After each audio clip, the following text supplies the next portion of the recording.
where do you find God? Almost sounds like a loaded question, doesn't it? I mean, if God was someone you could find, wouldn't everyone be out searching?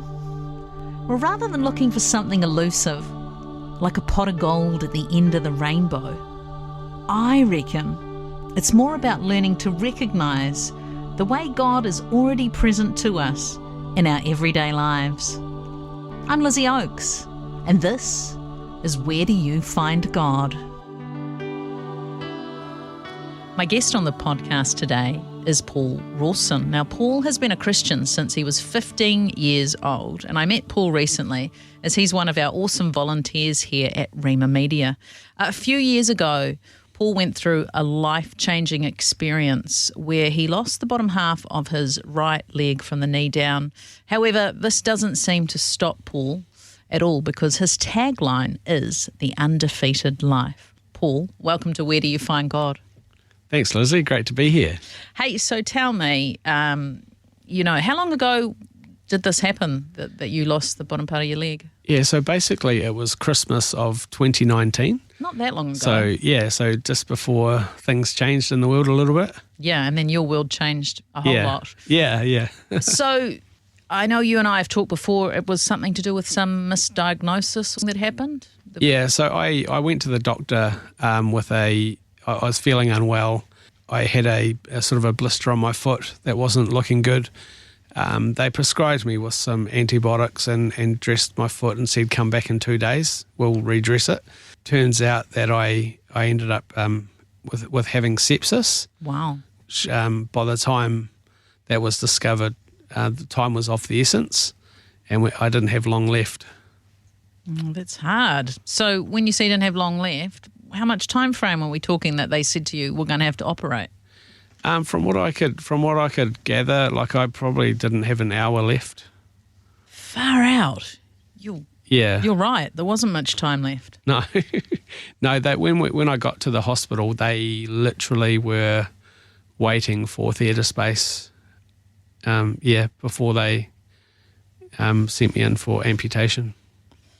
Wow. So you didn't have any time to start to get your head around it, your heart around it. It was just, this is the situation and this is happening right now. Yeah. Two options. One's good. One's not very good at all. Yeah. I was there. I think they were an orderly, was there, and I felt like God had that person there. And it had become apparent that I was going to have some kind of amputation. And he grabbed my hand and said, everything's going to be okay. And that was what I needed right there. And I just feel like that person was sent from God. I really do. Yeah. And that helped me in that moment. That's so beautiful. Paul, the scripture that I want to share with you, in Acts chapter 17, verse 27, it says, God intended that they would seek him and reach out for him and find him, though he is not far from each one of us. So my question for you today, Paul, is where do you find God? But in particular, through this journey that you've been on and just even in those first few moments, days, weeks, months, where did you find God? It's a very big question. It is. There's an answer there, and I'm just so grateful that God, in his graciousness, has been with me right the way through. I can think of a time that I had come out of surgery. They were deciding whether to put me into the acute ward or into ICU. I was trying to encourage them to put me into the acute ward because in my mind, if I went to the acute ward, I wasn't in trouble. I wasn't in trouble still. Yeah. So that's where they put me. And then through the night, I ended up needing to go for an x-ray to see if there was anything in my lungs. And it was there that I felt like things could potentially unravel.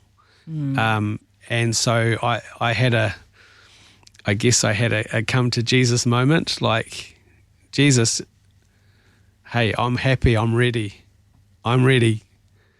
But if not, if you still want me here on this earth, let me let me take the second chance at life and give it everything that I've got. And that was in the, people talk about the rock bottom. That was my rock bottom, and that was where I found God. Wow.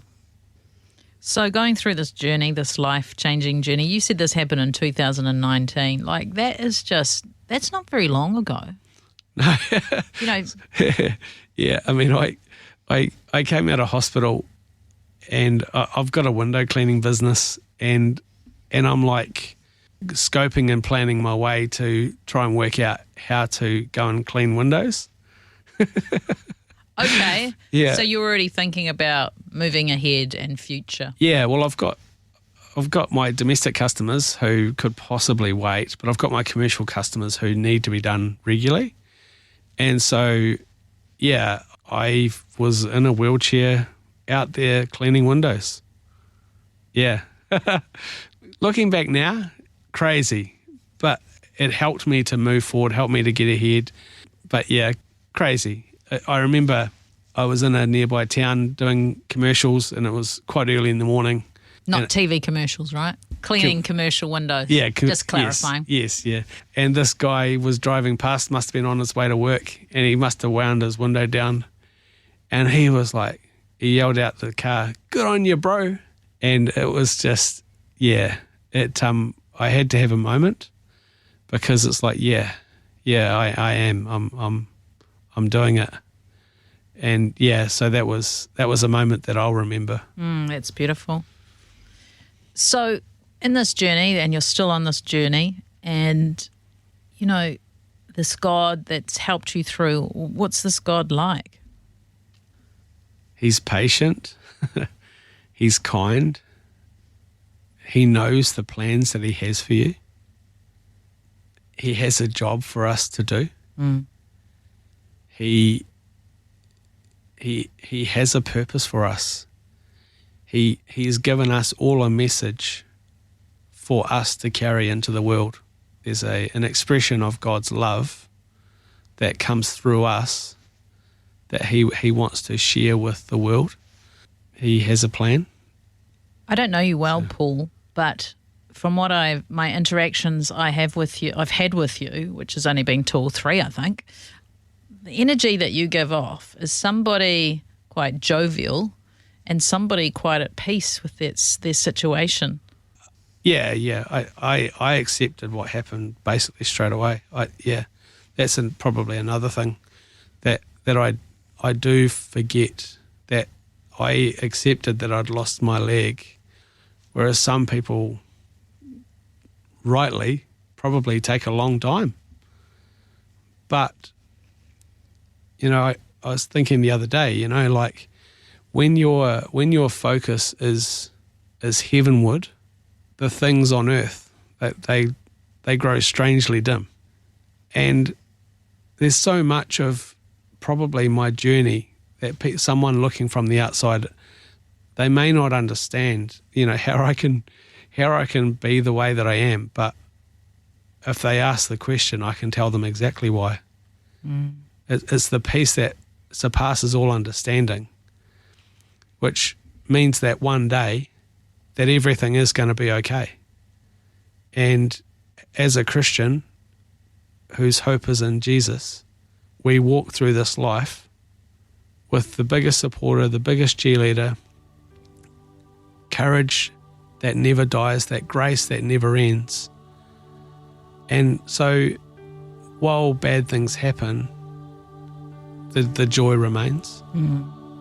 I don't know, it just is, that is my default.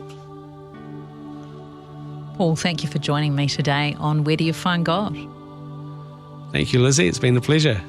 Tune in every Wednesday afternoon at 4:30 on Sanctuary, or listen and subscribe via your favourite podcast platform and give us a review so others can find us.